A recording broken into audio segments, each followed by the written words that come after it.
Para abordar o painel financiamento, como atrair recursos, quais os tipos de financiamento e em que momento um negócio está pronto para ser financiado.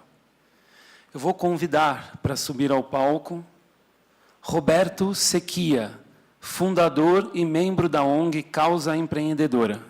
Por favor.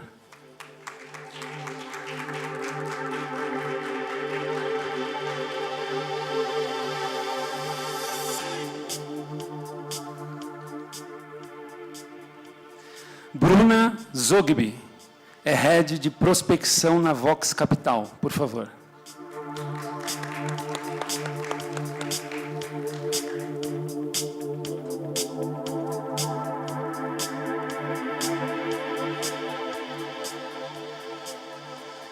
Célia Cruz, diretora do Instituto de Cidadania Empresarial, ICE. Por favor.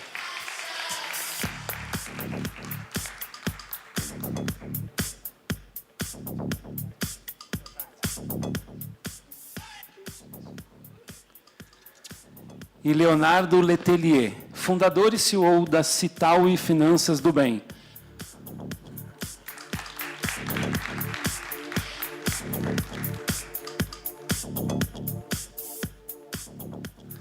Bom, agora eu deixo com o Roberto, que é o nosso mediador. Boa tarde a todos e a todas. É uma imensa satisfação estar aqui na frente de grandes de empreendedores que querem fazer uma grande transformação. Queria parabenizar o Unibis Cultural por fomentar tudo isso, através do Colabore. O Giovanni, a Laura que está aqui, o Bruno é um grande amigo nosso, que antes de... Eu fui do governo do Estado, e principalmente essa parte de negócio social, negócio de impacto e economia criativa, a gente vê como uma grande solução para o Brasil, só que ela precisa ainda ser muito fomentada, trabalhada, e hoje, com o Colabore, a gente está trazendo grandes especialistas aqui.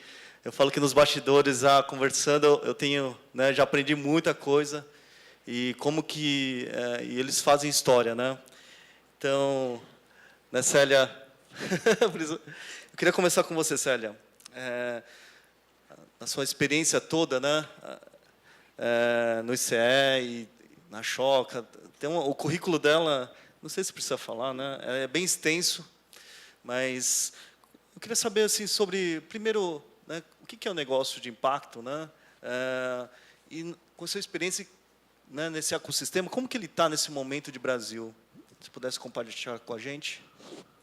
Os anos que eu mostro, porque eu já tenho 52 anos, então tem muitos anos trabalhando aí, Então, só para comentar, eu vim da Choca, que é uma organização internacional que trabalha com empreendedorismo social. Fiquei 9 anos, primeiro como diretora do Brasil, depois no Canadá e global. E eu acho que ali, nessa trajetória de trabalhando com ONGs, no mundo inteiro, a gente começa a olhar que todas essas ONGs estão com uma limitação de acessar recursos para escalar seus modelos de inovação social.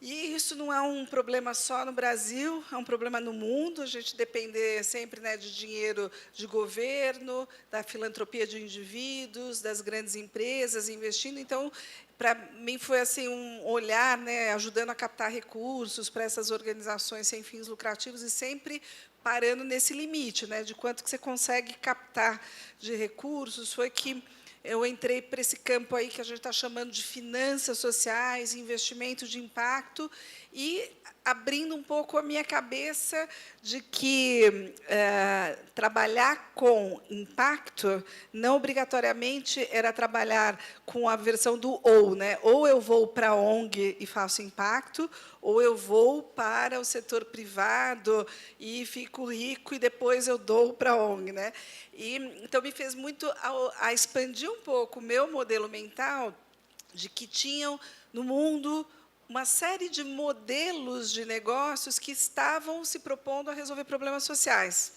Então, que no meu core, né, no meu centro, eu achar um modelo, uma solução que possa ser focada em resolver problemas sociais. E aí, um pouco com esse olhar mais ampliado e mais agnóstico, se eu vou trabalhar com uma ONG, se eu sou uma ONG, uma cooperativa ou um negócio que reinveste 100% do lucro ou que distribui dividendos, eu passei a ter um olhar muito mais assim, eu quero trabalhar com organizações que estejam focadas em impacto.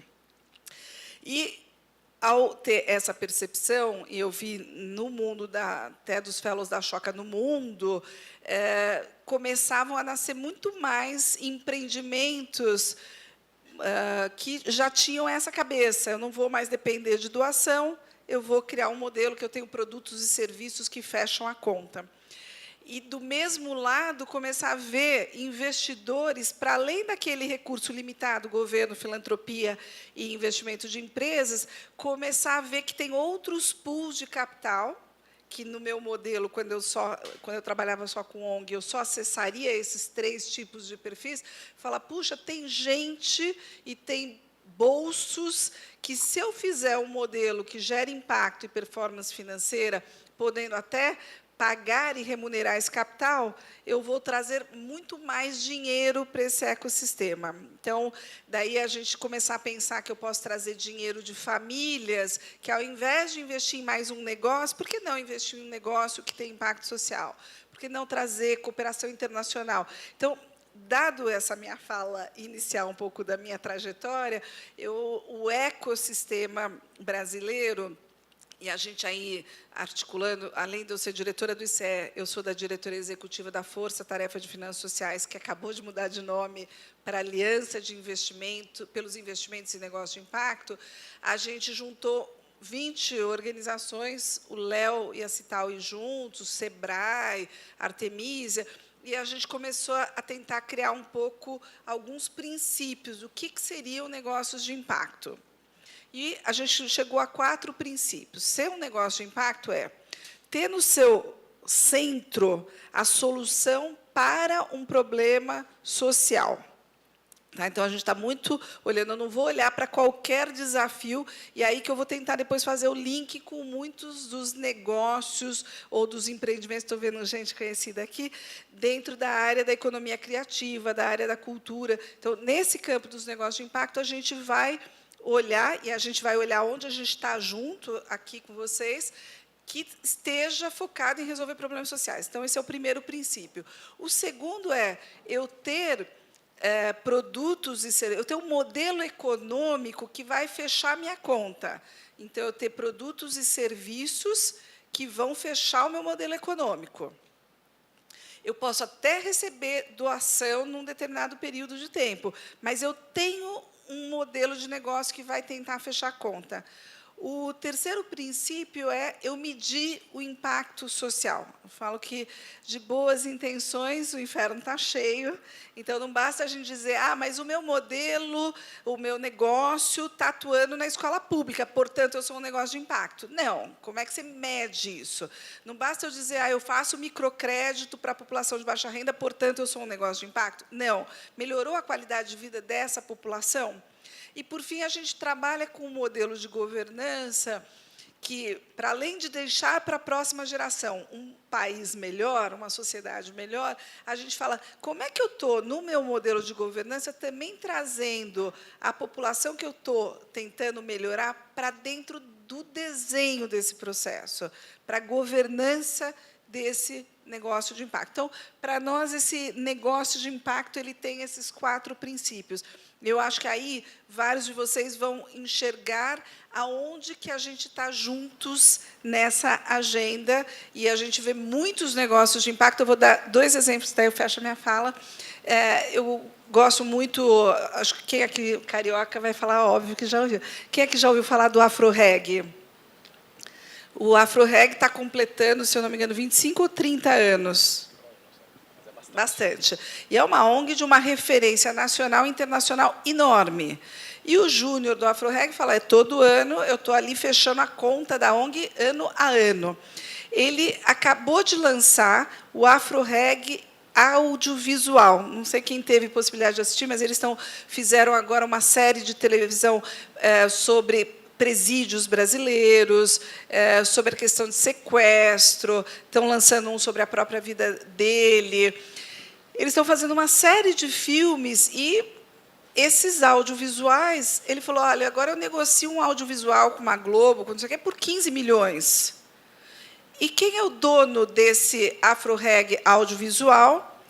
É a própria... 60% é a ONG Afro-Reg. E ele falou, eu espero que eu tenha encontrado aí um modelo de negócio que vai gerar receita para financiar a minha ação social. Entre os investidores da Afro-Reg Audiovisual está o Fábio Barbosa, foi presidente do Banco Real, da Abril, etc. Está o Armínio Fraga. Então, tem investidores que serão remunerados pelo capital que eles investiram. Então, é abrir um pouco esse modelo. Um outro exemplo que eu gosto é a Rede Asta. Coincidência, os dois estão no Rio, né? Mas também trabalhando com milhares de artesãs. Então, com um super desenvolvimento da rede dessas artesãs, com produtos, e também trabalhando com grandes empresas na reciclagem de produtos dessas empresas com essas artesãs. Então, para mim, é um modelo, esses dois, dentro tanto da área da cultura ou da economia criativa, mas que conseguiram fechar modelos de negócios que fecham a conta, que tem no seu core resolver problemas sociais, que trazem a base da pirâmide para fazer o desenho e medem impacto. É isso. Obrigado, Célia. Pessoal, eu queria só ver aqui como está vocês assim. Quem que já está empreendendo na parte de negócio social aqui? Economia criativa, empreendedorismo geral, assim, quem é empreendedor? Tá, e quem está pensando em fazer alguma coisa dessas? Legal. Léo, também outra pessoa extremamente experiente nessa parte de negócio de impacto aqui no Brasil, liderou muitas coisas. Léo, assim, nessa parte, né, todos aqui com certeza estão, né, quando fala de empreendedorismo, empreendedores, eles pensam em como se financiar, como colocar, né, obter recurso para botar o negócio em pé ou fazê-lo crescer. Nesse mundo de negócio de impacto, né, tem, né, na sua experiência, você pode citar alguns exemplos do que vocês também estão fazendo, como a Citaui? Legal. Vou refazer um pouco a pergunta do Roberto para levantar as mãos aí. Mas dessa vez eu peço que vocês levantem a mão tipo alto, não assim, né? Tem gente meio tímida. Então, quem está empreendendo ou pensando em empreender em economia criativa, levanta a mão. Esquerda. Esquerda. Gente, esquerda é essa aqui. Isso. Tá? Mantém levantado. Mantém levantado. Gente, mantém levantado. Isso. Quem está pensando ou está empreendendo em negócio de impacto, agora levanta a mão direita. Mantém levantado quem estava com a esquerda. Isso, ela entendeu, ela está com as duas ali. Legal. Tem poucas pessoas com as duas mãos levantadas. Tá? Eu acho que eu contei 2 ou 3 só. Pode abaixar. Obrigado. Vai ter cãibra daqui a pouco. Por que eu perguntei isso? Isso é um pouco, dada a provocação da Célia, que é assim, a gente é de um campo de negócio de impacto que ele não é a totalidade da economia, né? Então, tem coisas da economia criativa que tem intersecção, né, que tem overlap com negócio de impacto, tem coisas que não tem e tudo bem. Tem coisas que estão no empreendedorismo geral e tudo bem. Tem coisas que são ONG e tudo bem. Falando do ponto de vista de financiamento, a gente começou a citar há 10 anos atrás. O termo investimento de impacto nem existia na época. E a nossa lógica, a gente é uma ONG sem fins lucrativos, só que a gente tem um modelo de negócio. Um pouco como a Célia falou, a gente achou um pouco a fórmula para fechar a conta todos os anos, mas a fórmula inclui um pedaço de doação. Então, tudo bem ter doação. Então, para quem fala assim, eu não sei, sou ONG, sou empresa, eu tenho que ser viável, lucrativo, não sei o que lá. Quem diz que todas as empresas são lucrativas? Não tem uma regra que diz que se você montar uma empresa, será lucrativo. Na verdade, é o contrário, né? As estatísticas dizem que de cada 10 empresas que são montadas, 7 fecham em 5 anos. Né? Infelizmente, não tem estatísticas boas para a ONG, mas eu diria que muito menos fecham. Elas devem ficar encostadas ali, paradas na gaveta, não necessariamente estão fazendo algo que preste, mas do ponto de vista de fechar, não. Então, assim, o mais importante para quem está empreendendo é pensar, para este modelo que eu estou fazendo, o que eu quero fazer, qual é o tipo de capital mais adequado. Não tem certo e errado, não tem, eu tenho que procurar um investidor anjo, equity, etc, etc, eu tenho que ir lá na Vox, né? Não tem, eu tenho que ir lá na Cital, não tem. Você tem que achar o que é adequado para você. Né? Aí eu vou falar um pouco dessa jornada, tipicamente, né, o que é adequado em cada momento, para cada tipo de risco, e depois o que a gente faz. Vamos ver se com isso eu cubro a sua pergunta. Tipicamente, a questão do tipo de capital ela está associada a algumas restrições que você tenha, seja jurídicas ou seja pessoais, e o nível de risco que o seu estágio está, o nível de risco que o seu empreendimento está naquele estágio. Então, quando você começa alguma coisa, tem mais chance de dar errado do que dar certo. Então, você precisa de um tipo de capital que consiga absorver muito risco. Para um negócio com fins lucrativos, isso tipicamente é equity, ou participação de capital. Né? Ele consegue absorver muito risco, em troca, ele quer muito retorno. Para uma ONG, isso é doação. Né? A doação consegue absorver um risco enorme e não precisa de retorno. Qual que é o porém? É que ela existe em muito menor quantidade do que o capital comercial. Né? Mas ela existe e está lá para isso. Conforme você vai avançando e seu negócio vai se provando, o seu nível de risco percebido pelo investidor, e sempre o nível de risco é o nível de risco percebido, e é sempre percebido pelo outro. Porque você que está empreendendo, como eu empreendi os últimos 10 anos, a gente acha que é tudo uma maravilha, a gente é otimista por natureza. Né? Vai dar certo, vamos lá. Porque se a gente fosse pessimista ou realista, ninguém empreendia. Né? Então, conforme esse nível vai caindo, você não precisa oferecer um retorno tão grande para um possível financiador ou investidor.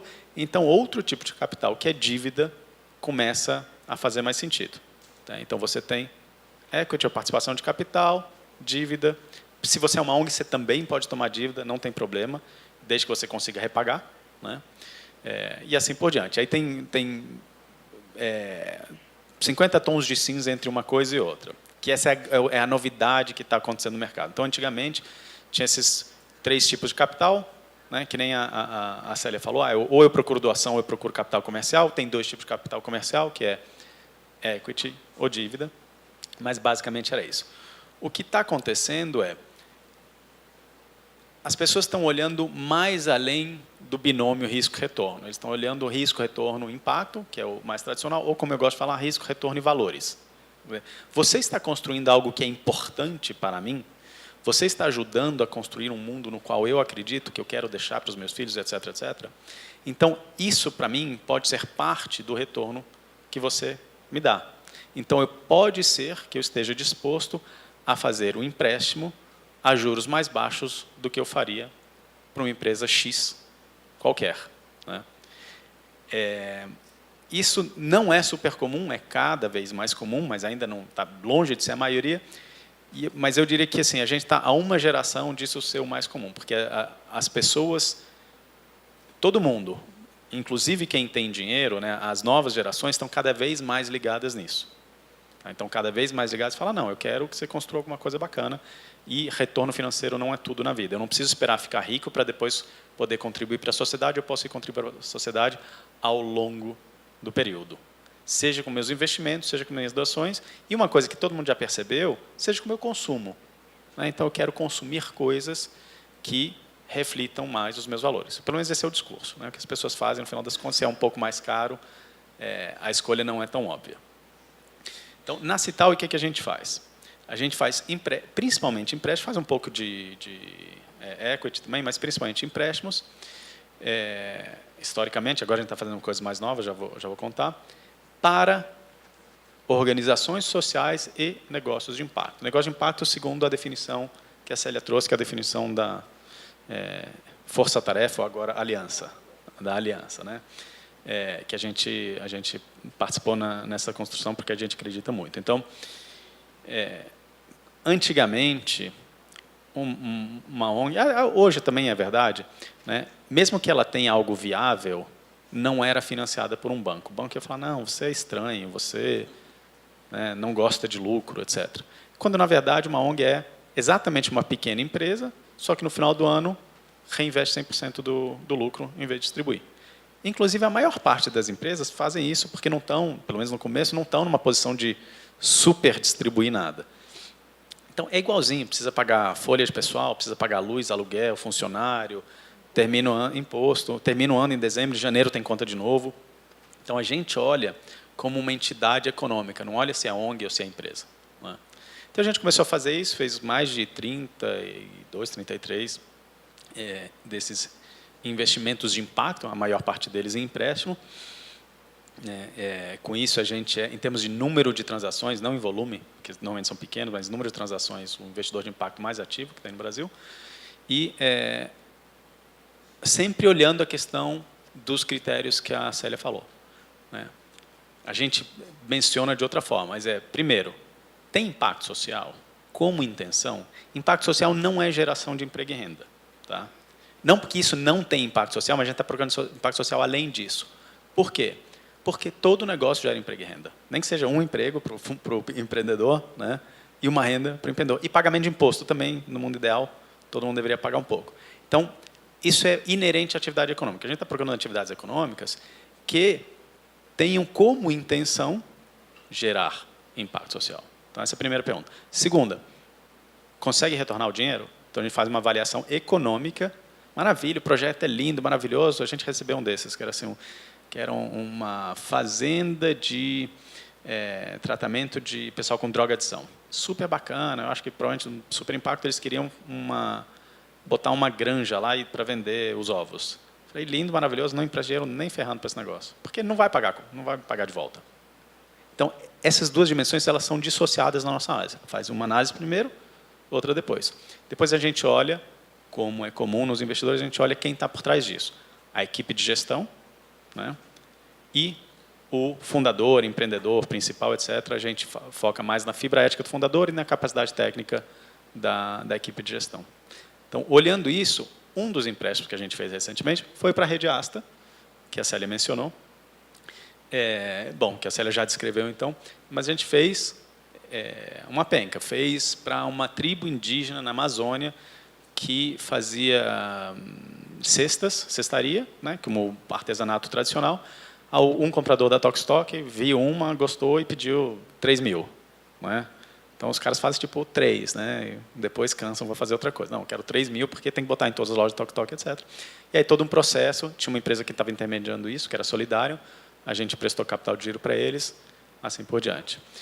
Bom, eles retornaram o capital para a gente. Lembra que eu falei que a gente é sem fins lucrativos? Então, quando o dinheiro voltou, a gente empresta de novo. E assim por diante. Então, ele fica reciclando. E agora a gente está estudando mecanismos distintos de alocação de capital. Então, junto com o grupo liderado também pela Célia, que é o FIMP, de Fundações de Impacto, a gente está estudando uma garantia, que é diferente de empréstimo, é parecido, mas é diferente. A gente fez o primeiro crowdlending de impacto no Brasil, onde a gente, ao invés de emprestar 100% do capital, emprestou parte, acho que foi entre 30% e 50%, e chamou outras pessoas físicas para emprestar o resto. Então, essa é uma forma de democratizar o investimento de impacto. E outras coisas mais complicadas que demorariam a tarde inteira para explicar. Então, vou ficar por aqui e segue a bola. Obrigado, Léo. Bruna, você é um fundo, né? Normalmente, assim, como que um fundo enxerga, né? A gente lida bastante com empreendedores no geral e todos têm uma ideia fantástica que vai revolucionar o mundo, né?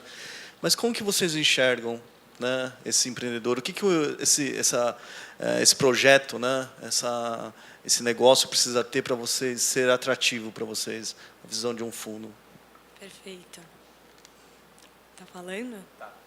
Estão escutando? Então, eu vou juntar um pouquinho da fala dos dois que fazem sentido e depois eu vou responder sua resposta. A Vox, para quem conhece, para quem não conhece, ela é uma gestora de investimento de impacto. Então, a gente é um dos instrumentos que tem para financiar. Ele já tinha mencionado por dívida, a Vox ela é um financiamento por equity. Então, a gente coloca dinheiro na empresa por troca de equity e participação na empresa. E juntando com o que a Célia falou, o que a gente olha no empreendedor não é só se ele é uma coisa de impacto, mas também se ele, além de ser de impacto, se ele gera assim, lucro e se ele é sustentável financeiramente. Então, não é o ou, mas sim o e.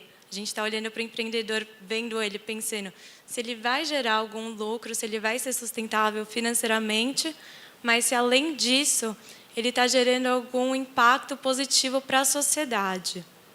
Olhando como um fundo, quando vem algum empreendedor falar com a gente pensa não só na capacidade de impacto que ele vai gerar, mas se o negócio é sustentável.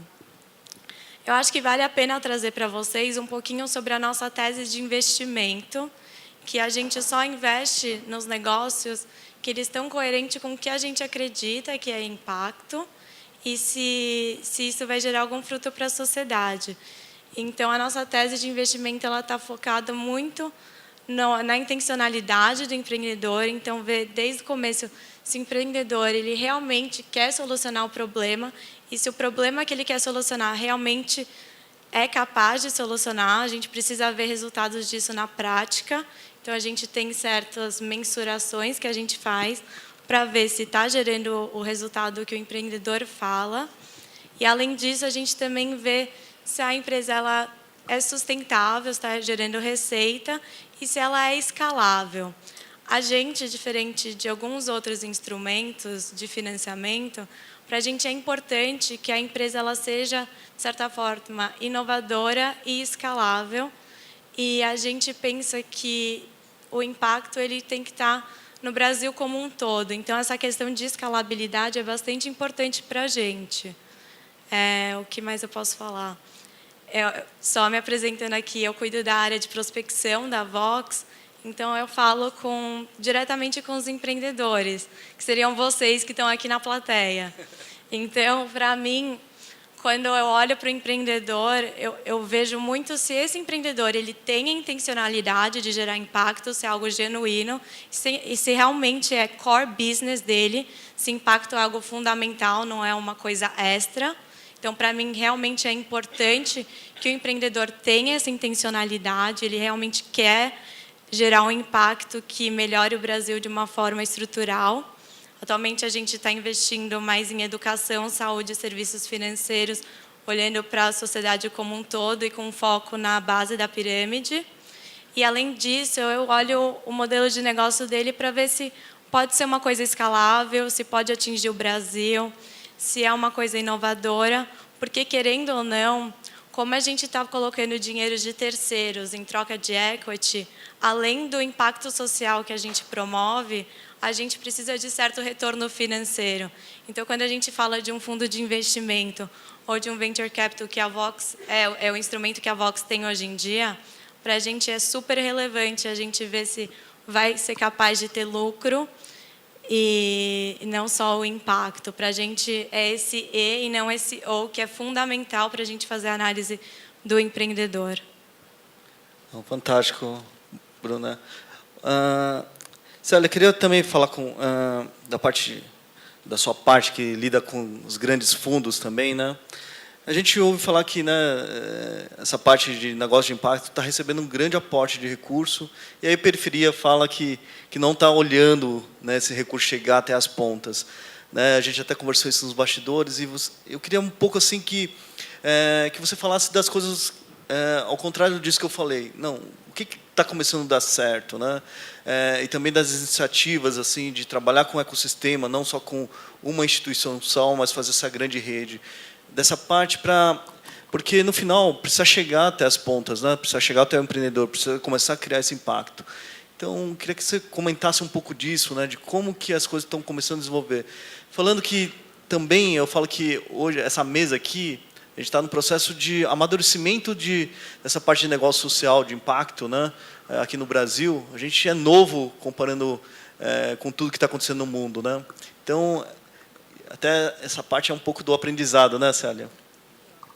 Bom, eu falei pouco do ICE, mas o ICE é o Instituto de Cidadania Empresarial, é um instituto que tem hoje 60 associados, são de uma primeira geração de empresários, investidores de grandes empresas, a maior parte de empresas familiares, e tem metade desses 60 são de uma nova geração, que já nasce empreendendo mais com impacto, empresas B, mas todos de famílias empresárias. E, nesse sentido, a gente trabalha muito tentando trazê-los a olhar como uma nova oportunidade de alocação do seu capital para impacto. Então, a gente tem uma meta aí que essas famílias deveriam alocar de 1% a 3% do seu patrimônio para produtos de impacto. Então, dito isso, então, o ICE tem mais alguns programas, para além de trabalhar com essas famílias, a gente tem um programa de aceleradoras e incubadoras, junto com o SEBRAE e com a Amprotec, nessa linha de tentar ajudar essa infraestrutura para esse campo crescer. E aí, nesse programa, a gente já trabalhou com mais de 50 aceleradoras e incubadoras, muitas de base tecnológica, para dizer que tal vocês trazerem para o seu portfólio negócios que resolvam problemas sociais. Então, aí é uma formação de 6 meses que a gente trabalha com essas incubadoras, muito inspirados aí na Artemisia, na Quintessa, nas grandes referências de aceleradoras de impacto, trazer para o portfólio os negócios de impacto. A gente fala que vai ter uma polinização entre quem é mais impacto com quem é mais negócio, um ajudar o outro a criar modelos inovadores de impacto. A gente também tem um programa para a academia. A gente trabalha já hoje com 77 professores de 44 universidades nas 5 regiões do Brasil, levando essa agenda para dentro da sala de aula, porque a gente fala, não basta vocês estarem querendo empreender, mas aí, se vocês forem contratar alguém que venha com essa cabeça, cadê essa geração, né, que vai pensar em impacto e performance financeira? Então, a gente está ajudando essas universidades a formar essa turma de empreendimento, de cabeça já que tem impacto e performance. E, nesse processo, o outro programa, que hoje ele é um movimento quase que mais independente, essa aliança para investimentos em negócios de impacto, o papel do ICE e da aliança é muito mais articular o ecossistema e tentar ajudar a gerar recomendações para o Brasil. A gente gerou em 2014, o Léo estava com a gente gerou em outubro de 2015, na verdade, gerou 15 recomendações para o Brasil, em que a gente gostaria de avançar essa agenda. E, dando um exemplo, era fundações. Vocês deveriam, se vocês acreditam que vocês são organizações que querem impacto para o Brasil, que tal vocês conhecerem esse ecossistema e alocar 5% do seu orçamento anual para ajudar a construir esse ecossistema? E aí que nasceu, por exemplo, um protótipo, aí, que são as 22 fundações que o Léo já citou, que eles fizeram garantia, 22 fundações experimentando fazer empréstimo.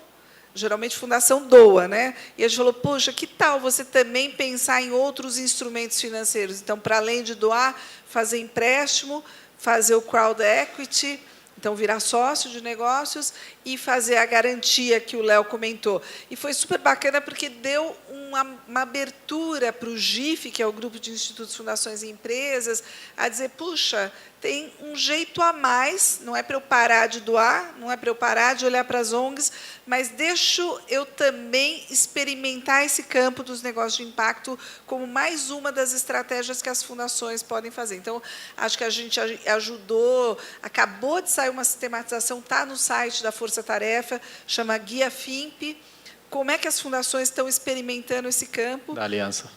Da aliança, mas é que ainda chama Força Tarefa, por isso que eu falei, o site ainda está como Força Tarefa, mas vai mudar na próxima semana para a Aliança de Impacto, o site.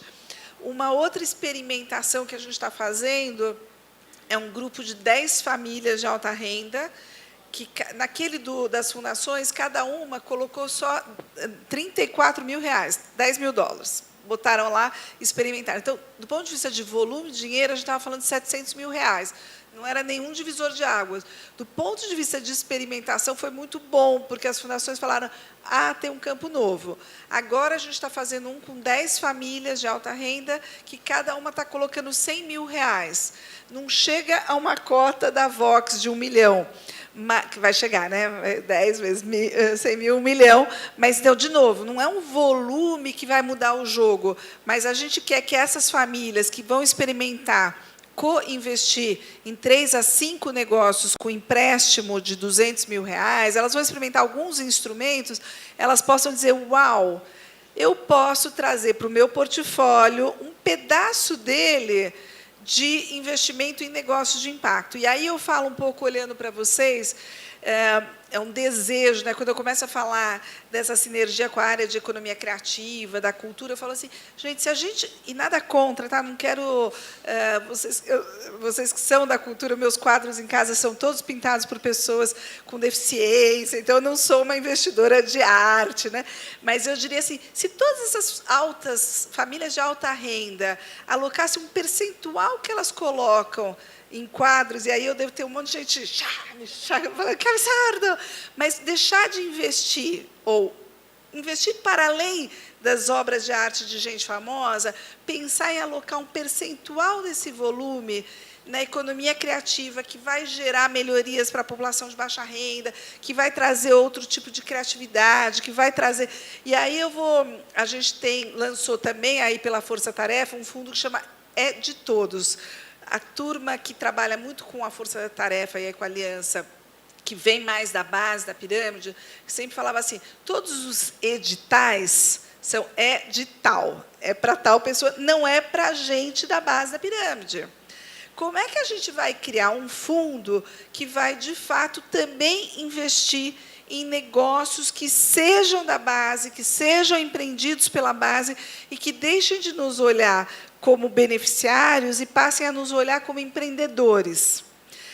Isso nos motivou muito a conhecer mais também que tipo de negócio, qual que é. Precisa, muitas vezes, ainda nesse perfil, precisa de doação mesmo, ainda não estão no ponto de ser investidor, depois é o empréstimo, pode ser mais para crowdfunding, depois crowd equity veio um pouco depois. E a gente começou a ver uma série de negócios que precisariam desse tipo de investimento. Então, se a gente mobilizasse também essas famílias que investem em obras de arte, em coisas culturais caríssimas, né? E aí, meus amigos da área da arte, me perdoem, tá? Mas eu acho que a gente precisa construir esse campo dos negócios da área da cultura e da economia criativa, que, primeiro, resolvam também problemas sociais e, segundo, que atraiam esses investidores a dizer, tem um outro jeito que eu posso também trazer capital para melhorar o Brasil através da economia criativa, através da cultura.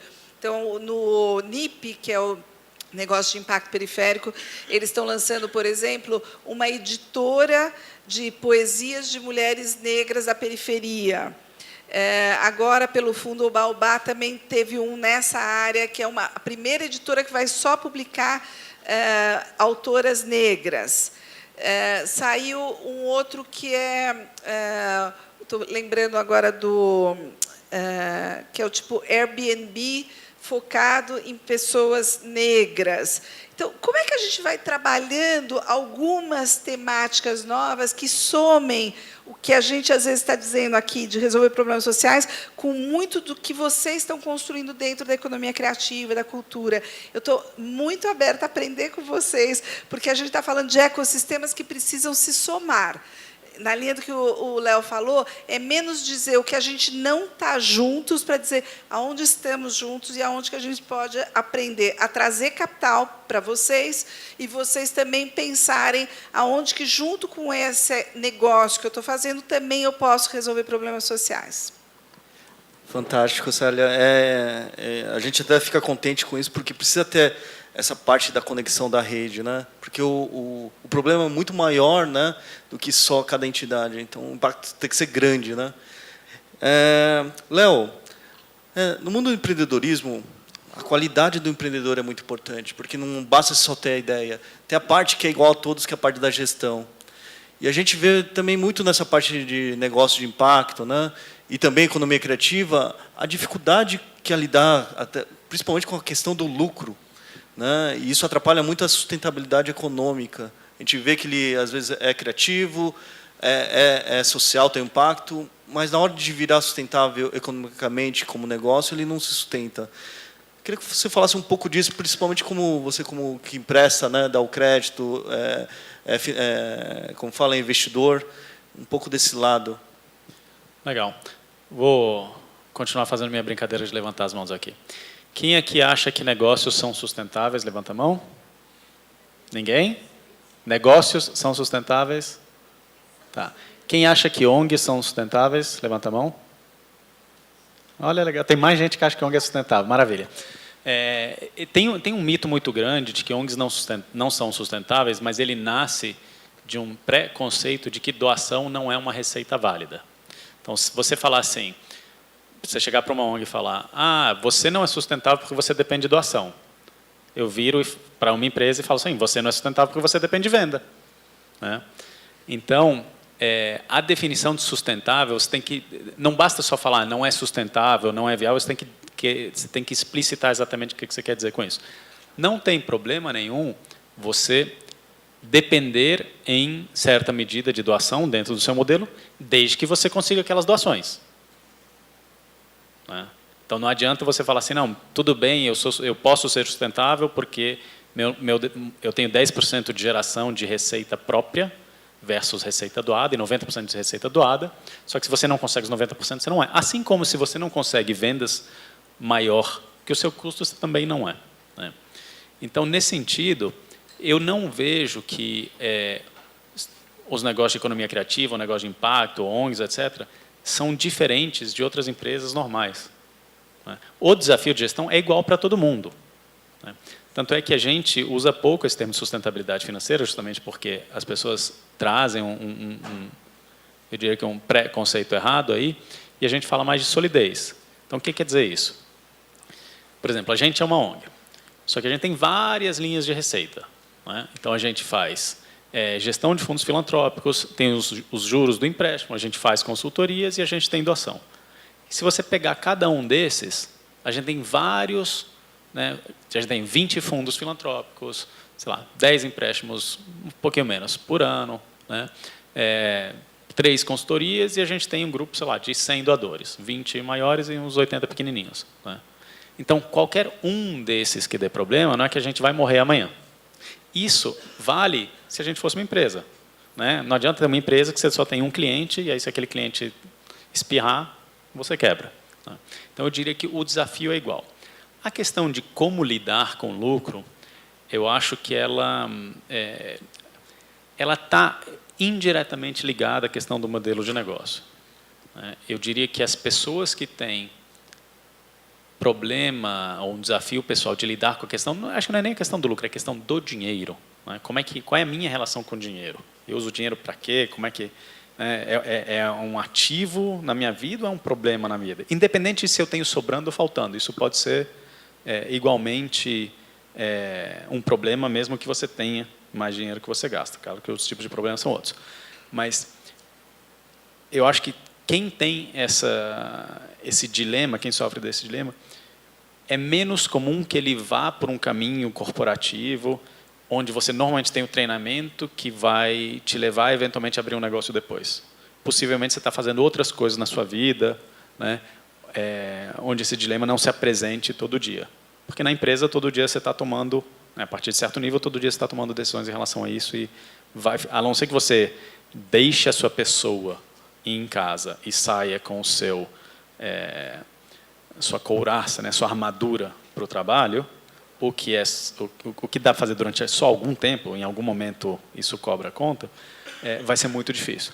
E aí, quem tem essa outra experiência na hora que vai empreender, de fato, pode ter mais desafios de gestão. Mas eu acho que essas coisas, a ligação ela é muito indireta. Né? E gestão é uma coisa que eu acho que é boa, que é bom que todo mundo tivesse um pouco disso. Vou dar um exemplo mais bobo ainda. Né? Dentista. Né? Algum dentista na plateia? Não? Nenhum? Ok. Dentista. 99% dos dentistas vão ser profissionais liberais quando se formarem, certo? Então, eles vão ter um pequeno consultório. Aí eles vão ter conta para pagar, aí tem a secretária, aí divide o consultório, aí tem o aluguel, aí tem a opção de abrir uma clínica ou não. Ele precisa ter um certo treinamento em gestão para poder lidar com isso. Então, não é só saber limpar o dente, extrair o dente, fazer essas coisas divertidas que todo mundo gosta, né? Vocês não gostam?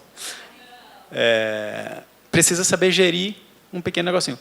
E, da última vez que eu fui ver, tem 0 aulas de como gerir seu pequeno negócio para dentista, para veterinário, para qualquer um que vai ser profissional. Advogado, também, mesma coisa, né? Então, eu diria que o desafio de gestão ele é maior.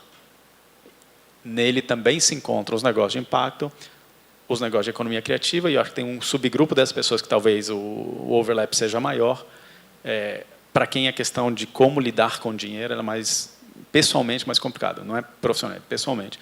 E isso, obviamente, tem reverberações depois. Respondi ou te enrolei? Não, respondeu. A gente, na Secretaria da Micro e Pequena Empresa, né, do empreendedorismo, é isso, né? Eu falava que, de longe, o nosso comportamento do empreendedor é muito parecido, independente de classe econômica ou grau de instrução. O nosso empreendedor brasileiro sabe fazer o produto, o serviço e já sai abrindo um negócio. Depois que ele vai perceber que o negócio depende de marketing, de vendas, de TI, jurídico e tudo mais, e também nos negócios sociais e economia criativa também é extremamente importante. Isso também não tem gênero, homem ou mulher, toda essa parte de gestão é extremamente importante. Então, essa relação é muito importante, que você vai criar, né, essa coisa inovadora, né, socialmente ou da economia criativa, mas ele precisa sustentar como qualquer empresa, né? Então, mesmo essa relação entre né, o recurso financeiro, de onde vai vir e como que você vai encarar isso é extremamente importante, porque senão você quebra, né? A gente vê também dos negócios normais, a pessoa que não entende bem essa relação financeira, ele acaba, né, quebrando, né, por isso. Então, é uma coisa que, para quem está começando assim, é extremamente importante também a parte de gestão, né? Mas, Bruna, dentro desse mundo, né, dos negócios de impacto, assim, que tipo de modelo, assim, falamos agora de negócio para em pé, né? Que tipo de modelo se sustenta, assim, que você vê, que vocês investiram, que podia explicar alguns modelos, né, de empresas, de negócio de impacto que vocês financiaram e como que eles faziam essa parte sustentável, né, economicamente? Então, para a empresa ela ficar sustentável, uma coisa que a gente analisa muito antes de realmente investir é o mercado que ela está. Então, a gente avalia qual é o problema que ela realmente está solucionando, se tem demanda para o problema que ela está solucionando, se realmente é um problema para os clientes ou se ela está solucionando porque ela acha que é bonito solucionar, mas nem estudou se realmente é um problema para os clientes. Então, para a gente, é super importante estudar o mercado que a empresa está atuando, qual é a solução que ela está gerando e qual é o problema que ela está resolvendo. E é importante a gente medir também o tamanho desse mercado, que às vezes a solução ela acaba sendo muito pequena e para um mercado muito restrito. E na visão de um fundo de investimento que tem um porte maior, como a gente pretende escalar, é importante que o mercado realmente seja grande. Além de ver essa questão do problema, se está resolvendo o problema e se tem demanda para esse problema, eu acho que outra coisa que a gente vê é se a questão também dos competidores, se já tem gente fazendo o que eles estão fazendo, ou se é uma coisa realmente inovadora, para ver se a empresa ela vai conseguir se sustentar, ou se ao longo do tempo outras empresas ou outras startups vão tomar a frente disso e a empresa vai acabar morrendo. E, além disso, eu acho que também tem muita questão do empreendedor, sabe? Quando eu olho para o empreendedor que vem falar comigo, eu tento entender se ele realmente está a fim de fazer isso. Porque eu lido com o empreendedor todos os dias, assim, a gente sabe a dificuldade que vocês passam e que vem um problema atrás do outro, e a gente quer entender se realmente o empreendedor ele está a fim de fazer e a fim de solucionar o problema, se ele tem garra para isso, se ele está disposto, porque é complicado, mas tem que vir de dentro, assim. Acredito muito que o empreendedor ele tem que ter a intencionalidade realmente de resolver o problema e enfrentar todos os desafios. Então, não sei se eu respondi a pergunta ou não, mas eu acho que vem muito da questão de eles mapearem o problema, ver se o problema realmente existe, se a solução está adequada, se não existe outros concorrentes que já estão fazendo isso, e ver se o empreendedor realmente está a fim de fazer acontecer. Porque a gente sabe que é difícil, né, empreender, a gente sabe que exige muito do empreendedor, então tem que vir a intenção. Tem que ser uma coisa que move ele, assim. Realmente tem um problema grande que ele vê e ele fala, nossa, eu vou resolver isso, custe o que custar, vou passar por várias barreiras, mas eu vou conseguir resolver. Isso é o que eu analiso. Só um pequeno adendo, que uma vez descreveram exatamente o que você falou, de uma outra forma para mim, que eu achei que para o público pode ser muito legal, né? Quando a gente fala problema do cliente, tem outro termo que é uma dor do cliente. É bem mais pungente, né? A outra coisa, se tem demanda. Então, a diferença entre necessidade e demanda, necessidade tem, demanda é o cara que tem a necessidade e tem o dinheiro e quer pagar. Né? Então, essa é boa né, distinção. E a Bruna falou, né, várias vezes que para eles, né, como um fundo de investimento, escala é importante. Para quem faz empréstimo, não é. Né? Então, assim, lembra que eu falei, não tem tipo de capital certo e errado, tem tipo de capital adequado para a sua necessidade. Então, essa é outra diferença entre dívida e equity. Eu gostaria até de fazer uma observação aqui, porque assim, a Vox ela tem um instrumento muito restrito, que é um VC, a gente está no Venture Capital. Então, a gente tem algumas restrições para fazer investimento em empreendedores. Eu estou dando a visão de como a gente olha as empresas num cenário super restrito. Mas, falando a Vox como empresa no que a gente acredita, o Venture Capital e um fundo de investimento é apenas um instrumento. Tem um instrumento de dívida. E, como a Célia estava falando, o nosso sonho não é só ter um fundo de investimento que realmente pega a questão de escalabilidade, mas a gente vê também mais para frente, o sonho da Vox, e acho que de todo mundo nesse ecossistema, é fazer uma coisa de muitos. Atualmente, a gente está restrito a investidores que têm uma renda um pouco mais alta, então a gente gostaria que fosse uma coisa mais acessível e democrática, e para muitos, né? Que é exatamente a questão que a Célia estava falando, desse meio do caminho, de criar outros instrumentos. Então, a observação que eu estou fazendo aqui é que a gente realmente tem um instrumento hoje restritivo, que é o que a gente faz, que gera impacto, sim, mas nosso sonho está muito além, assim, e a questão desse ecossistema se ajudar é essencial para criar essa diferença. Quem aqui já ouviu falar de crowdfunding? Todo mundo. Bom, nesse campo do empreendedorismo, foi aprovado pela CVM o crowdlending, que é fazer empréstimos de muitos, e o crowd equity, que é virar sócio, mais com a massa. Então, assim, vocês que estão empreendendo, eu acho que assim, naquela primeira fase que a gente fala que só quem dá dinheiro para a gente é amigos, família e os loucos, né, o friends, families and fools, está surgindo esse campo aqui do meio, do crowd. Que daí a fase seguinte é, deixa eu fazer um crowdfunding aqui na nossa rua, aqui na Oscar Freire, o Preto Café fez um crowdfunding para pessoal do bairro que queria um café diferenciado. Gente, não é ONG, é empresa privada com fins de lucro, mas é o meu café do bairro. Você fala, por que não? Eu acho que as pessoas se abriram a fazer doação, então, crowdfunding, para uma causa que eu quero. O cara que vai fazer um trajeto de bicicleta pelo Brasil e vai publicar. O outro que está lançando um produto que vai usar só material reciclado para fazer adaptações de casa. Então, isso, você entra no Catarse, é um mundo que dá um Catarse. Quantos estão doando? Shows, DVD. Quem aqui não teve um amigo que lançou um DVD ou fez um show de dança que você doa, né? Todo mundo. Mas o crowd equity e o crowdlending depois, que é o empréstimo que vai te devolver, e o ficar sócio, que é o equity, passaram a atrair um público um pouquinho diferente. Então, eu falo por mim, que sou ongueira a vida inteira, marido ongueiro, ou seja, não sou rico, não sou herdeira.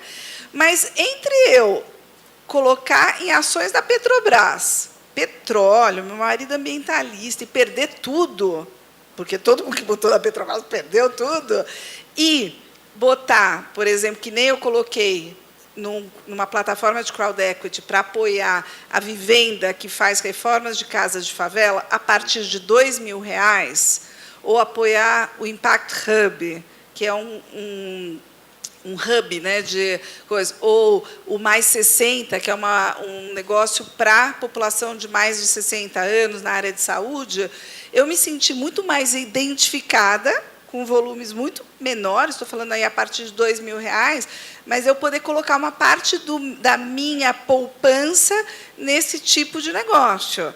É claro que, para vocês entrarem num projeto desse, vocês têm que estar mais estruturados, a plataforma da CRIA ajuda nisso, não é uma coisa simples como fazer um crowdfunding, mas eu acho que está crescendo a cultura. A gente acabou de lançar um projeto, que é Coca-Cola, com a CRIA, que é com a Benfeitoria, que é uma plataforma de crowdfunding, para projetos para mulheres negras, e elas fazendo um crowdfunding para fazer um match. Então, a Coca-Cola vai fazer um match para todos os projetos que eles selecionarem.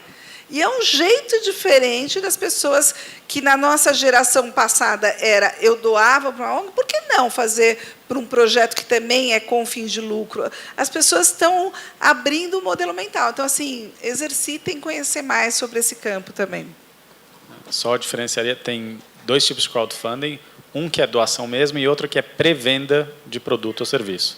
Então, acho que para quem está começando, até para testar o produto, saber se tem realmente demanda, né, você coloca lá. Se ninguém comprar, meu amigo, você já tem uma informação relevante, para dizer o mínimo. Fantástico.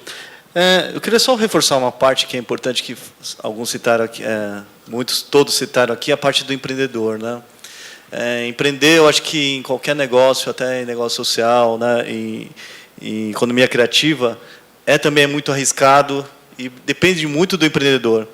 Então, empreender não é nada romântico no dia a dia, ele é bem de muita, né, tem que ter muita vontade de querer fazer acontecer, porque senão é mais fácil ser um empregado, né? Mas eu creio que todo mundo que vai montar um negócio dele tem um propósito. Então, precisa se preparar bem, ter muita resiliência, muita vontade de acontecer. Aqui, pessoal, já está chegando as perguntas. Quem tiver pergunta pode passar para a gente. Mas tem muita coisa parecida aqui. 3 perguntas parecidas. Alguns está mais ou menos respondido aqui, que é como que vocês avaliam os projetos em cada instituição, pelo porte, pelo volume, né? De alguma forma vocês responderam, mas poder falar resumidamente de como que vocês avaliam o projeto no seu porte, ou se uma pessoa que fracassou, se vocês também olham para isso, né? Nesse aspecto, como que vocês avaliam em cada instituição? O problema não é fracassar, o problema é fracassar e não aprender nada com isso. Né? A gente faz empréstimos e investimentos entre R$50 mil e R$500 mil. A gente tem 2 fundos, não são fundos de investimento, as pessoas não podem investir neles, mas podem doar para eles. E a partir dos quais a gente faz, e eles têm critérios diferentes, um faz valores menores, coisas mais diferentes, mais testes, ONGs, etc. Outro coisa um pouquinho mais tradicional e valores maiores. Os critérios eu já falei. Uma coisa, talvez, deixar claro, assim, o que a gente não investe? Assim, muita gente fala assim, nossa, eu tenho uma ideia aqui ótima, eu queria te contar. Eu falei, não vou emprestar. Eu falei, ué, mas nem te contei? Eu falei, não precisa, você acabou de falar que você tem uma ideia. Né? Se você tem uma ideia, você não tem receita. Você não tem um monte de coisa que eu vou precisar olhar para saber se esse negócio pode absorver um empréstimo ou não. Né? Então, assim, todo mundo que fala assim, eu estou com ideia de empreender, então volte a falar comigo daqui a alguns anos. Né? Então, a gente olha, tem que estar operando. Tem que estar operando, tem que ter receita, etc. Porque o nosso arroz com feijão é fazer empréstimo. Empréstimo tem um retorno menor, exige um risco menor. Então, eu costumo dizer que empréstimo é o capital certo para você fazer mais ou menos algo parecido com o que você está fazendo hoje, mais ou menos na escala que você está fazendo hoje, né, e mais ou menos no mercado. Então, você faz camiseta branca de manga curta e quer expandir para camiseta colorida? Legal. Ou de manga comprida? Legal. Você quer fazer moto? Não. Né? Você faz 1.000 camisetas por mês e quer fazer 1.500 ou 2.000? Legal. Você faz 1.000 camisetas por mês e quer fazer 1 milhão? Não. Não significa que está errado. Significa que o capital doação, o instrumento empréstimo não é adequado para isso. O instrumento adequado para esse nível de crescimento ou de incerteza é o da nossa amiga Bruna. Deixa eu pegar que eu estou aqui nesse meio do caminho. O ICE está fazendo empréstimos na faixa de 150 mil a 200 mil, que é um recurso que o BID colocou para a gente chamar as aceleradoras incubadoras que tinham passado por esse programa de impacto, de trazer negócio para o impacto, e eles recomendam até 7 negócios para a gente. A gente recebeu 70 negócios que aplicaram, e a gente vai emprestar para 9, na faixa de 150 a 200 mil reais. Então, a gente olha, eu tenho uma teoria de mudança e os meus produtos e serviços estão, de fato, conectados. Então, é muito estranho, às vezes você fala assim, o meu produto é para resolver um problema na área de saúde, mas o produto que eu mais vendo, né, a minha missão é resolver um problema para terceira idade, mas o produto que eu estou mais vendendo é um produto para seguro médico, para qualquer um. E a gente, então, tenta olhar se, de fato, os produtos que ele tem estão resolvendo aquela missão, o core dele, que é resolver problemas sociais. A gente olha, então, a gente pede para que o próprio negócio crie indicadores de impacto que ele vai estar acompanhando. A gente pede para mandar uma DRE para mostrar os indicadores econômicos que eles acompanham, então, receita, faturamento, etc., se já recebeu empréstimo. A gente olha o engajamento do empreendedor. Então, na linha que ele falou lá, de olhar muito para o empreendedor, para nós é prioritário que, pelo menos, um dos sócios tenha dedicação integral para o negócio. Acho que eu falei alguns. Daí a documentação, se o CNPJ está associado, se tem dívida. E, no nosso caso, a gente vai emprestar com 2 anos de carência, Selic mais 2%, e a gente olha se ele vai buscar um outro financiamento no mesmo valor. Então, se ele está precisando de 400 mil, a gente vai dar no máximo 200, mas ele tem que dar alguns indicadores como é que ele vai buscar esse outro, o outro investimento. Porque, no nosso caso, e na agenda do BID, a gente quer que o dinheiro do BID ajude a mobilizar outros investidores. Então, essa é um pouco as nossas métricas. A gente pode ser outro investimento. Eu acho que eu já falei um pouquinho da Vox e dos critérios, mas eu vou retomar tudo. A gente tem uma tese de investimento que, a partir dessa tese, a gente vê o que está alinhado com o nosso perfil de investimento e o que não está alinhado. Como eu comentei, a Vox atualmente, eu falo atualmente porque eu pretendo e eu espero que no futuro a gente esteja atingindo mais setores, investindo em mais setores, mas atualmente a gente está investindo mais no setor de educação, de saúde, de serviços financeiros, e a gente tem um foco grande em atender a base da pirâmide. A gente fala que o empreendedor, que ele chega com a solução em um desses 3 setores, ele tem que ter uma solução que ele atenda a base da pirâmide, mas ele pode atingir desde a classe A++ até a classe C, D e E, porque é um produto de qualidade que atinge a sociedade como um todo. Além disso, a gente vê muito o que eu já tinha comentado da intencionalidade do empreendedor. Impacto, ele tem que ser o core business da empresa. O empreendedor ele realmente tem que estar tendo uma solução que gere impacto social e não seja uma coisa, tipo, como eu posso falar, adicional. Tem que ser o foco da empresa gerar impacto. E também tem que gerar retorno financeiro, como eu comentei. Então, é interessante porque o fundo da Vox, além de retorno financeiro, que nem os fundos tradicionais prometem, a gente tem uma meta de ter retorno e impacto. Então, se a gente não atingir tais e tais metas de impacto social, a gente nem é remunerado na taxa que a gente espera. É basicamente isso. Eu queria só acrescentar, gente, que a maior parte dos empreendedores não está buscando sócio, tá? Então, assim, não pensem que todos vocês precisam de um sócio, tal. Eu lembro sempre o Aron, que é o nosso amigo da GV, ele fala assim: a gente quer crescer pela própria venda dos produtos. E um ator que vocês têm que procurar, às vezes, olhar, são as grandes empresas. A maior parte das grandes empresas estão buscando trazer negócios de impacto para a sua cadeia de valor, para ela melhorar. Então, se eu não vou me tornar um negócio de impacto, eu, uma grande empresa, por que não eu trazer negócios de impacto para melhorar a minha cadeia de valor? Então, também tentem enxergar que, às vezes, o produto que vocês têm, o serviço que vocês estão oferecendo, pode ser super interessante para uma grande empresa. Vou dar aqui alguns exemplos. Um negócio de impacto, que é a Geek, que é uma super referência na área de educação, a Natura contratou para fortalecer as suas revendedoras e os filhos dessas revendedoras para estudar para o Enem. Você tem negócios de impacto na área de microfinanças, tal, que várias dessas empresas estão contratando para ajudar os seus funcionários a melhorarem as suas finanças, ou ter um microcrédito para empreender. A gente tem um guia no site, ainda Força Tarefa, no site chama Guia de como que as grandes empresas podem contratar de negócio de impacto.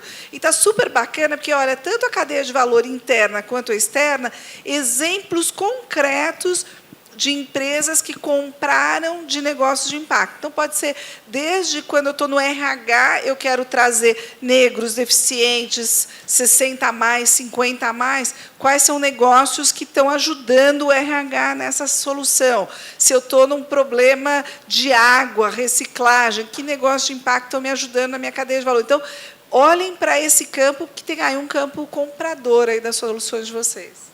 Deixa eu só complementar isso aqui. Assim, para modelo de negócio, assim, essa parte, né, que é B2B, qual que é melhor? É um B2B, B2C ou B2G? Na visão de vocês, para o Brasil, né? Negócios que estão dando certo hoje, em que lugar que eles estão se encaixando? Prestar serviço para uma empresa, né, ou para a sociedade já direto, ou para o governo? Eu vou dar aquela resposta que você não gosta, né? Que assim, depende. Depende do seu produto. Né? Não, no geral, assim, no mercado, assim, ou tem espaço para todos? No geral, varia. Tem espaço para todos? No fundo, assim, depende do seu produto. Né? Por exemplo, quem faz moda, dificilmente vai ser B2B. Né? Ou pelo menos no começo, você nem tem uma produção numa escala que uma C&A, uma Renner, alguém vai olhar para você e falar, bacana, você consegue fazer 3 milhões desse aqui a R$2 cada? Você fala, não. Né?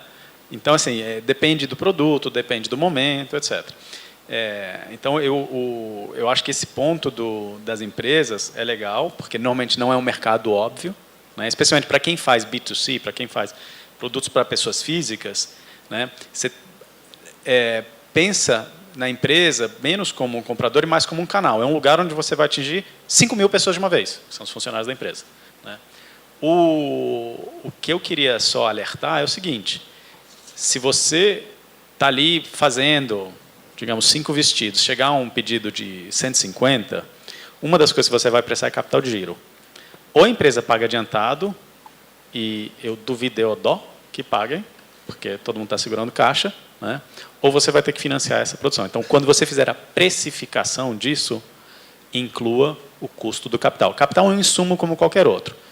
Eu preciso trabalho, eu preciso aluguel, eu preciso energia, eu preciso capital, é igualzinho, e ele tem um custo. O custo, no caso do empréstimo, são os juros. Tá? Então, esse é porque o principal vai e volta. Né? O que você pagou a mais é o seu custo real, que são os juros. Então, incluam isso na precificação, porque senão você pode ter o maior pedido da sua vida e, em seguida, quebrar. Posso fazer uma observação?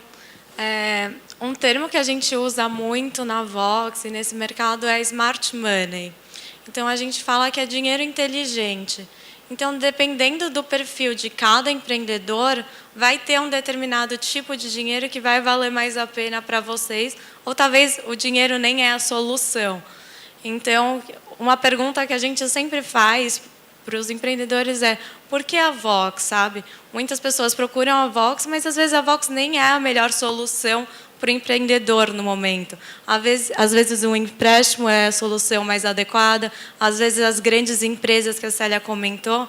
Então, eu acho que cada empreendedor ele devia pensar assim: qual é o dinheiro que eu procuro, se eu estou procurando dinheiro, e qual é o melhor tipo de dinheiro para mim, dado o que eu pretendo. Assim, às vezes um equity não é a melhor solução.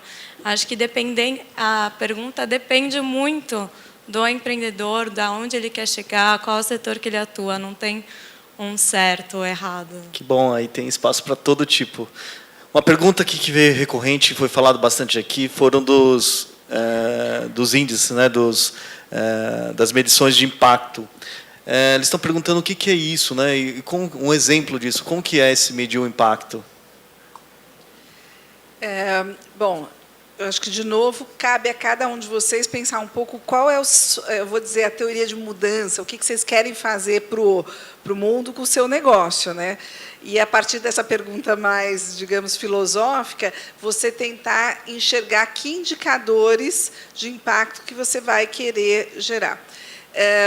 Eu gosto, tem um material que está acabando de sair, também está lá na plataforma, que chama Teoria de Mudança, o modelo C, que seria o Canvas. Todo mundo aqui já deve ter ouvido falar do Canvas, quando você vai fazer o seu modelo de negócio, mas com impacto. Então, e ali, esse mecanismo vai te ajudando a pensar que indicadores que você vai querer acompanhar. Então, tem os básicos ali que o Léo falou, né? A geração de renda, como é que eu vou melhorar o número de pessoas que eu vou empregar. Então, esse a gente fala que são os quase que básicos, mas olhar assim, vai melhorar a qualidade de vida dos alunos depois que ele se formar? Vai diminuir a evasão escolar? Eu vou diminuir a reincidência desse doente que vai voltar para o hospital? Então, vocês pensarem um pouco que tipo de indicadores vocês estão querendo fazer e que vocês conseguem medir. Tá? Então, acho que esse é um problema. Não adianta a gente falar: eu vou mudar o mundo e eu só consigo medir quantas camisetas que eu faço. Eu diminuí a emissão de, sei lá, se eu estou fazendo da indústria da moda, eu ficaria atento para dizer: eu estou tentando usar algodão orgânico, eu estou diminuindo tinta na minha produção e, de uma certa forma, estou conseguindo entrar nesse mercado de moda com orgânico e menos química na produção. Eu tentaria enxergar por aí. Tem um outro instrumento que vale a pena para quem está empreendendo negócios. Quem já ouviu falar das empresas B? Para quem não levantou a mão, entra depois no Sistema B Brasil, que é uma plataforma que tem lá o que eles chamam um questionário rápido, que tem 40 perguntas para os empreendedores, para dizer se eu quero ser uma empresa B, que é uma Beneficial Corporation. Eu vou, mais do que eu ser a maior empresa para o mundo, eu quero ser a melhor empresa para esse planeta. E ele tem um questionário para o empreendedor que vai te ajudando a pensar quais são os maiores salários e os menores salários. Eu vou trazer mulher para a minha governança, eu vou trazer a população de baixa renda no meu modelo de negócio. Ele vai fazendo perguntas. E, se você quer ser certificado B, daí já são bem mais perguntas, são 120 perguntas, e que, se você fizer uma pontuação acima de 80, você pode ser certificado B. No Brasil, hoje, não é uma legislação, mas é um instrumento interessante para que algumas grandes empresas, para a Natura é a primeira grande empresa B, e eles estão falando que até 2020 eles querem mover um percentual X das suas compras para empresas B. Então, quem está querendo trazer mais valor, mais impacto para a sua cadeia de valor, se eu não tenho uma legislação brasileira, se eu não tenho uma métrica clara, se eu não consigo chegar para a minha área de compras e falar: só compre de empresas de impacto, e o cara vai falar: essas certificações vão te ajudando. É a mesma coisa quando você fala, tudo que eu trabalho com madeira, eu uso madeira FSC. É uma certificação global que está mostrando que todo o caminho daquela madeira foi feita sem impacto ambiental de devastação de floresta. Se eu estou trazendo para a minha gastronomia alimentos que têm uma certificação RAS, que é uma outra certificação mais na área alimentar, eu estou dizendo que eu também estou diminuindo danos ambientais. Então, olhem para essas certificações também como mais um instrumento para ajudar vocês na construção desse negócio. Eu vou diferenciar 2 pontos que eu acho interessantes. O que a Célia trouxe, afinal, Sistema B, RAS, FSC, etc., são selos, eles são importantes para simplificar o processo de compra de algum consumidor, seja pessoa física ou pessoa jurídica, eles têm custo, né? Outra questão dos indicadores é o seguinte: se você vai levantar aquele indicador só porque o seu investidor está pedindo, provavelmente aquele não é um bom indicador, né? Esses indicadores eles têm que ser dentro do seu core. E se você, de repente, não tem nenhum indicador de impacto, eu diria para você, não se travista de um negócio de impacto para tentar levantar capital. É melhor você ser algo consistente e que fala, não, isso aqui é um negócio normal, né? Não tem nada de errado com isso, e segue por aí, porque a conversa vai ser mais fluida. Senão você vai estar falando com a pessoa e tentando adivinhar o que ela quer ouvir, tentando dizer isso, e a pessoa também. No final das contas, todo mundo vai perder tempo. E eu não acho que aumenta significativamente sua chance de conseguir capital. Então, eu diria, comece olhando para dentro. O que é importante para você? Se isso que é importante para você tem impacto, ótimo. Se não tem, tudo bem também. E aí vai. E os indicadores têm que fluir a partir disso. Só complementando, é exatamente o que ele falou. Assim, não dá para você fingir que você é um negócio de impacto ou não para você receber capital. Assim. Na Vox, a gente faz a teoria de mudança, que é exatamente para você ver a intencionalidade que o empreendedor tem. Se ele realmente tem intenção, que eu já tinha comentado antes, se é uma coisa core business, se é o foco do empreendedor é gerar impacto, você sabe. E aí as métricas de impacto e como gerar vai vir muito mais naturalmente do que se não for uma coisa de impacto. Porque se não for de impacto, o cara vai tentar forçar alguma coisa aí e você vai sentir. Acho que eu concordo plenamente com eles, mas olhem para os seus valores pessoais, olhem para a realidade brasileira. A gente está no começo, que vocês estão aí empreendendo. Se vocês tiverem no seu core também tentar resolver algum problema social, gente, usem desse instrumento. Modelos de negócios podem resolver problemas sociais. Então, assim, se isso estiver na sua missão de vida, tentem trazer logo quando vocês estão construindo esses negócios. Porque eu acho que assim, é quase que uma responsabilidade no Brasil da gente fazer uma mudança social. E os negócios podem ser talvez um instrumento muito forte para fazer isso. Então, se isso for parte do seu valor pessoal, usem o seu negócio também para agregar isso. Essa é a minha missão de vida. Célia, também compartilho com você. Assim, eu vejo um grande celeiro aqui de oportunidade, num país que está cheio de problema de tudo, né? Desde cultura, educação, saúde, segurança, tudo é um grande problema. Como, né, se a gente conseguir resolver um problema desse, né, além de ser sustentável? Uma coisa que eu queria até compartilhar com vocês, que eu trabalhei no governo, que eu aprendi lá dentro. Serviço público não necessariamente deve ser feito só por governos, municipal, estadual, federal. Porque esses serviços também não são de graça. Vocês pagam impostos, nós pagamos impostos. Se você puder fazer alguma coisa que é remunerada por uma coisa que você resolve, né, o cidadão pagar por isso, né, e você resolver, é um grande também projeto. Então, de alguma forma, por isso que a gente precisa fomentar, porque o problema está aí na nossa frente todo dia, é óbvio. E como dar uma solução e, ao mesmo tempo, né, ser remunerado, não por querer lucro, né, porque as pessoas estão muito gratas a você, porque está resolvendo uma coisa delas, né? Eu acho que nesse aspecto também que o Rodrigo, um estudante, ele até pergunta para vocês.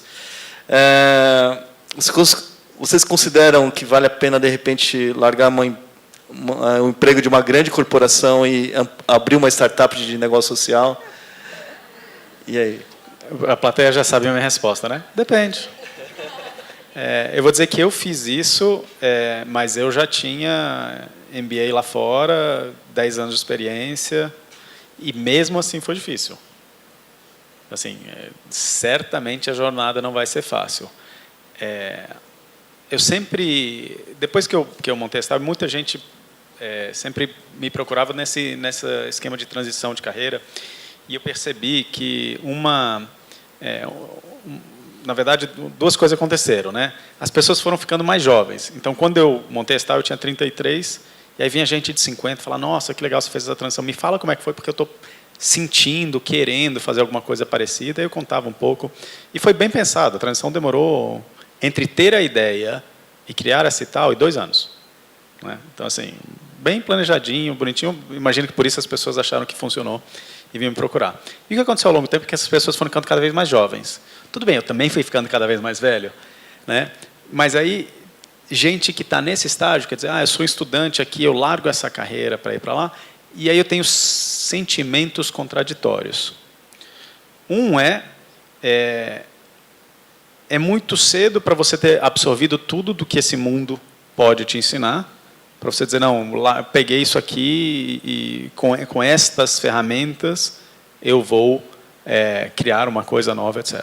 Assim, dificilmente, acho que para cada Bill Gates, ou Steve Jobs, ou Mark Zuckerberg, né, que é mais novinho, que largou a faculdade no meio para sair, que é o equivalente a dizer no começo da carreira, e criou uma empresa de bilhões, deve ter 1000 ou 1 milhão que largaram e não deu nada. Então, assim, é perigoso. Ao mesmo tempo, me dá esperança, né, porque a próxima geração já tem esses valores, né? Então, acho que a gente tem mais esperança de um país melhor se todo mundo chegar no mercado com essa cabeça.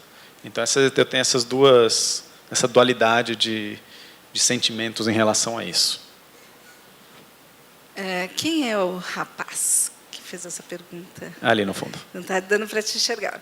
Mas eu lembro, eu também trabalhei em uma grande empresa, eu trabalhei na IBM, e eu lembro que um amigo meu falou assim: olha, a gente só se arrepende daquilo que a gente não faz. E, às vezes, você sabe o seu caminho ali nessa grande empresa. Então, eu acho que um pouco o que o Léo falou. Às vezes, você pode fazer uma super revolução, ser super disruptivo também nessa grande empresa. Não pensa que o mundo do startup, o mundo de impacto, é o mundo mais ético. Não, tem gente boa em qualquer do setor público, privado, sociedade civil. Tem gente com perfil ético, correto, que quer fazer essa mudança social em todos os setores. Às vezes, a sua missão está lá dentro, de fazer uma disrupção numa grande empresa.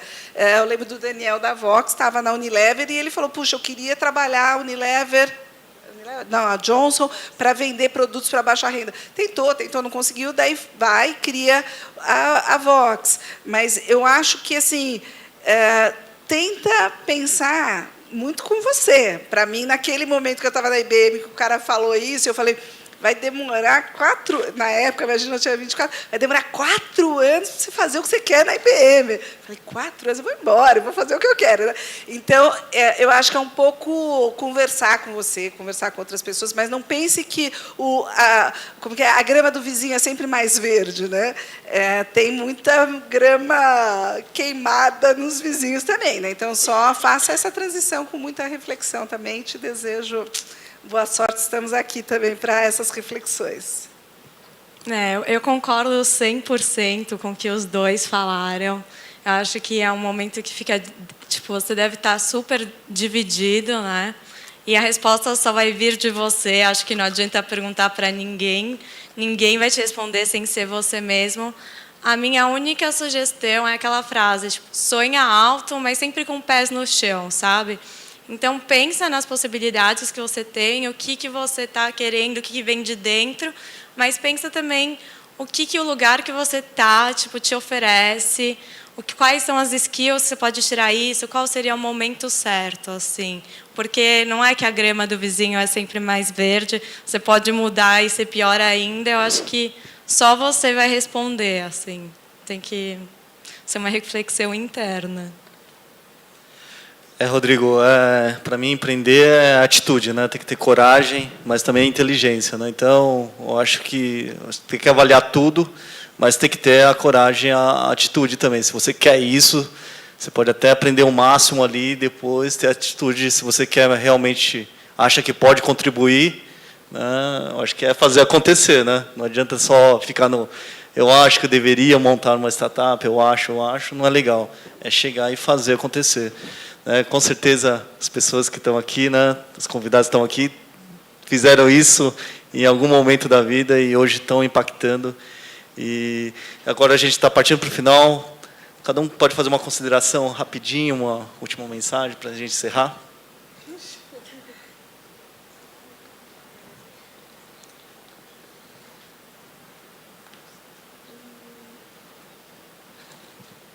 Eu acho que vamos trabalhar juntos. A gente lançou aí um movimento que chama Vem Somar, e a gente fala muito isso, assim, o Vem Somar, ele quer ser uma campanha de que se você quer empreender com propósito, vem somar. Se você tem capital que quer investir com propósito, vem somar. Se você quer ser um gestor público que quer criar modelos inovadores para o setor público ter maior impacto, vem somar.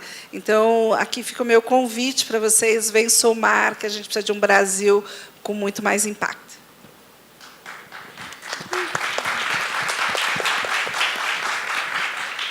Eu acho que a minha sugestão e o meu fechamento está muito alinhado também com a Célia.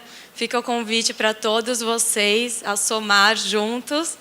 E a minha posição, sim, empreender é difícil, vão ter vários desafios, mas é possível. É possível. Então, vem somar com a gente. Eu vou pegar uma outra abordagem aqui. Eu acho que antes de ser empreendedor ou querer ser empreendedor, todos vocês, ou pelo menos a maioria de vocês, são pessoas, né? E tem um mundo mais completo do que isso, que ele é mais importante, vai além ou vem antes da história do formato de trabalho, se eu abro um negócio ou não abro um negócio, ou se eu trabalho na multinacional ou na pequena empresa ou na padaria. Então, eu penso que todo mundo, né, vocês, a gente aqui, pode pensar como a gente quer ter impacto como uma pessoa integral, né? Não só como um funcionário, mas também como funcionário, não só como empreendedor, se for o caso, mas também. Se você pensar né, por conta do título parece que fala de financiamento, de dinheiro, a gente lida com vários tipos de dinheiro ao mesmo tempo. E a gente não deveria usar um dinheiro para um objetivo e outro para exatamente o objetivo contrário, né? Então, pensa que a gente investe, ou seja, todo o dinheiro que a gente poupa, deixa em algum lugar, ele está investido em alguma coisa, né? Está virando equity ou dívida para alguém. A gente consome e a gente doa, tá? Quem não doa, deveria doar. Podemos fazer toda uma outra palestra sobre isso. Pensa como você pode construir um Brasil melhor com esses 3 tipos de capital, né? Para onde vão suas doações? Elas estão no volume e no direcionamento certo? Tá? Para onde vai o seu consumo? Ele está indo para os produtos e serviços que fomentam, né, que apoiam empresas que estão construindo o Brasil que você quer? Para onde vai o seu investimento? Ele está financiando ou sendo investido em empresas que constroem o Brasil que você quer? Se qualquer uma dessas respostas é não, eu acho que vale a pena uma reflexão. Tem outro tipo de capital, que eu acho que mais que a gente fala aqui, que é o seu tempo, né? Se o seu tempo está utilizado para construir o Brasil que a gente quer. Então, às vezes, normalmente a gente não para pensar em tudo isso, mas eu recomendaria que todo mundo fizesse isso para ter mais alinhamento. Tá? Não adianta você, com o seu tempo, criar uma realidade com que o seu consumo destruir ela. E assim por diante. Tendo dito isso, vem somar. Parabéns. Pessoal, também queria terminar também falando um pouco da causa empreendedora. A gente acredita nessa coisa colaborativa. A gente acredita na abundância que tudo, de alguma forma, já existe, as pessoas já existem. né? Mas precisa desses empreendedores protagonistas, pessoas que fazem acontecer. De alguma forma, todos aqui sabem alguma coisa, mas não sabem tudo.